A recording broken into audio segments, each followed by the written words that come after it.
policy that would allow the district essentially to have potentially some kind of permitting process or approval process over these new industries coming in that are highly intensive water use industries, because we are the manager of groundwater within the MIDGSA. And so we still obviously need to work with legal counsel on what exactly that looks like and such, but we wanted to get the board's input on whether you guys thought that was a good idea to go ahead and start working on that, and then obviously bring something back to you at a later date. The committee was in support of developing a policy related to this. At this point, the only one in control of something like that coming into would be the county with land use. So they're planning process, yeah. Use commencement, right? Correct. And of course, this would be limited to the MIDGSA area. Comments from Julie, if they could. I just have a question. Would that apply to existing commercial industries, expansion, or just new? I think it's what form the expansion would take place in. So like a packing house, if they wanted to expand, they use a lot of water. Would that be affected? Probably, potentially. Even though it's agricultural? And again, the exclusion, well, it'd be up to the board, but the concept was excluding the growing of crops. I don't know, the thought was there is that there's all kinds of industries and some, I don't know that we have any here now that, you know, use a real lot of water, but given sigma and the constraints around the balance. to keep it balanced, right? The balancing act we're doing is that, you know, maybe it doesn't exist that would cause a major problem, but At least have it looked at and put it in some policies in place so you have something to rely on to work with. That's something that's sure. that was our thought. Exactly. It would create a nexus for the district to at least be part of the process. That you ought to be looked at, and Julie brings up a good point. You know, we got wineries and different enterprises that are assisting growers. That is good for growers to have those options. I think they're synergetic, or they work together. But I do think looking at a plan to get started and figure out where we want to go with that, you know, now better than later. So, not sure on all the details. I think obviously we're in favor of preserving, you know, the stability of what we're trying to achieve through Sigma, and we need to acknowledge industries that are going to probably make that job more difficult. Well, We in the past, we don't have a written guideline, but we obviously in the past have expressed our opinion to cities and counties on water issues, and so it might, I don't see anything, it'd probably be positive so that we do have some written guidelines instead of starting out cold turkey on each project or idea. Right, and I mean, and this board has, you know, has always approached things from my perspective of wanting to be consistent, you know, and treat everybody the same. And so that's why I think it would be good to develop a policy that clearly outlines things, so it's not on an ad hoc type basis as far as commenting goes and such. And even at this point in time, again, there's really not we're not always notified of things when they come in, right? And sometimes we find out after the fact and such. So again, trying to create a nexus of how the district can be involved.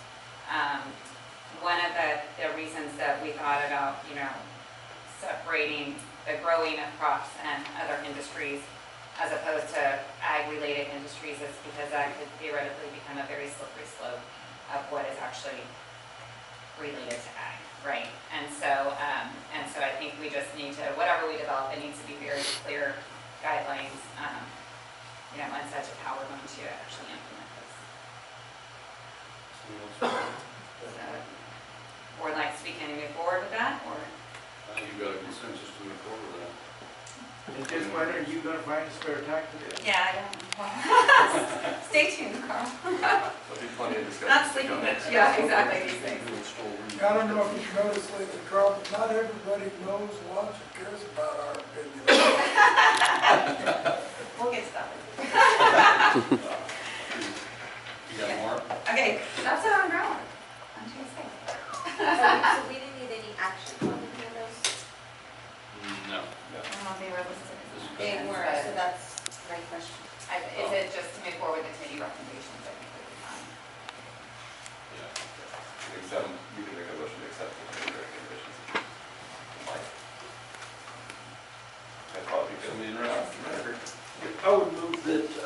as a board of the Madera Irrigation District, that we accept the recommendation of the committee.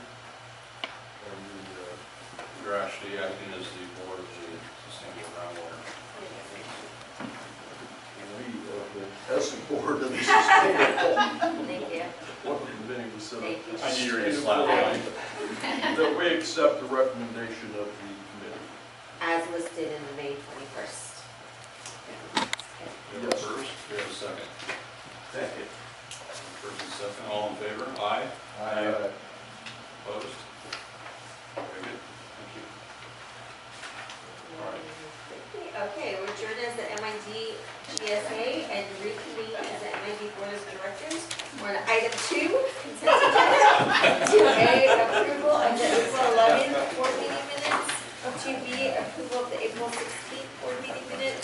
2C, discussion of possible action on approval of warrant list payments through June 18th. And 2D, discussion of possible action on monthly financial reports, that should be S, for April and May.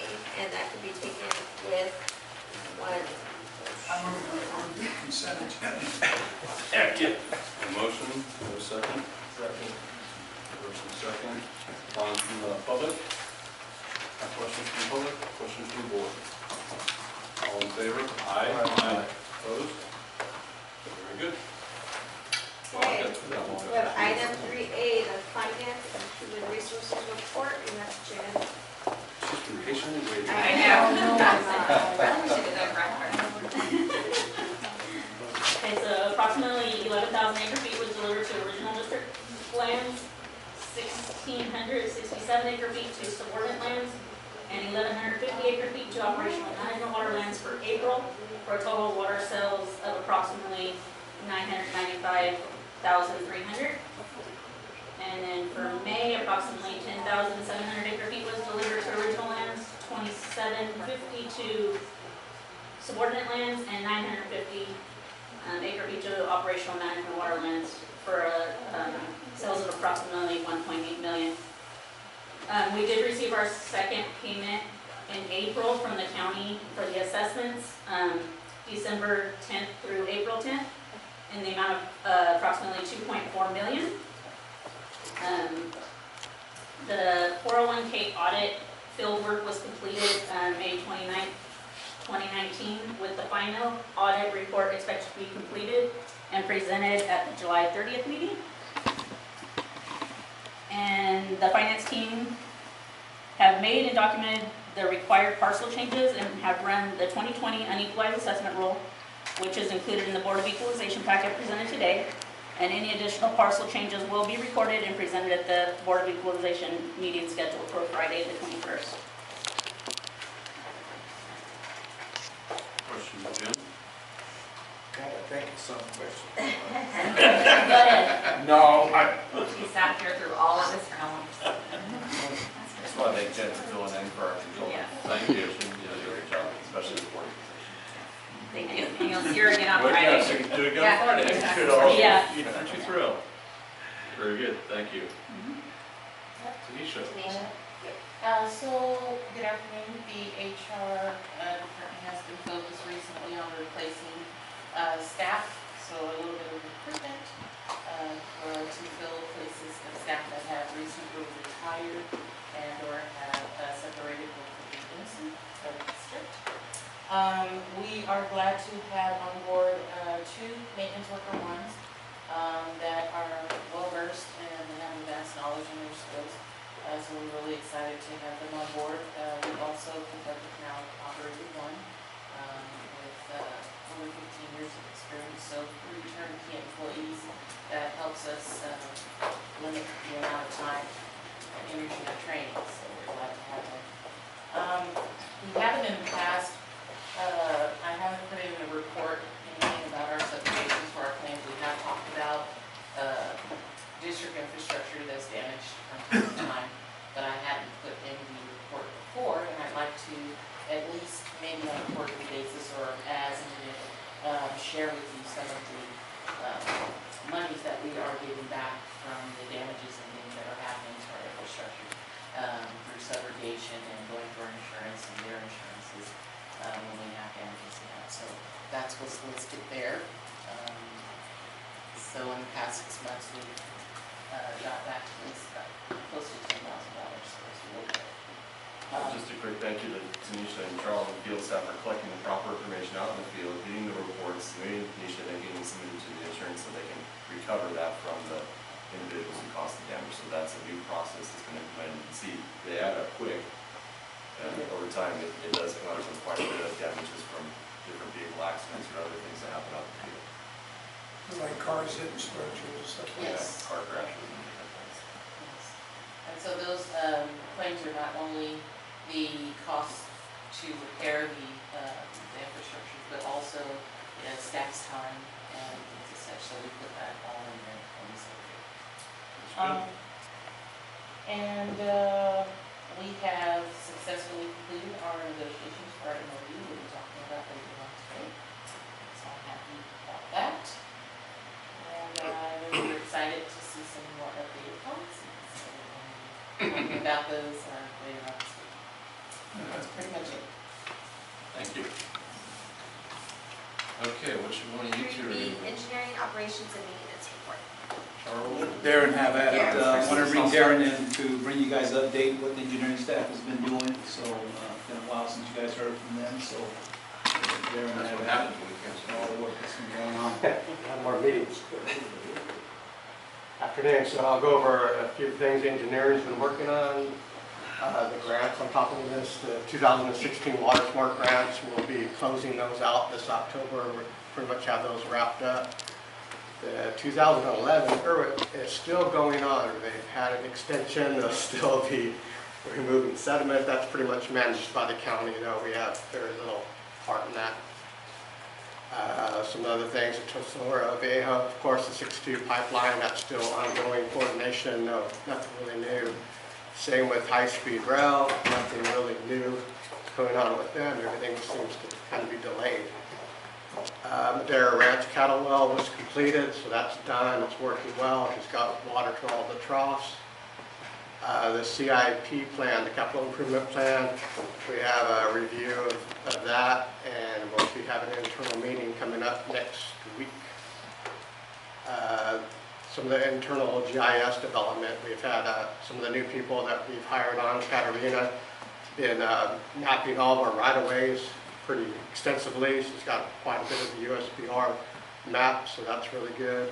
Sean Hughes has been developing collector maps, which is going to help us kind of implement some mapping as far as some of our chemical spraying and gate repairs and kind of tracking all that. So it'll be an online mapping that you can do out in the field, so that'll be real helpful. Some other things we got, SDR encoders, we bought 3 new ones for last year.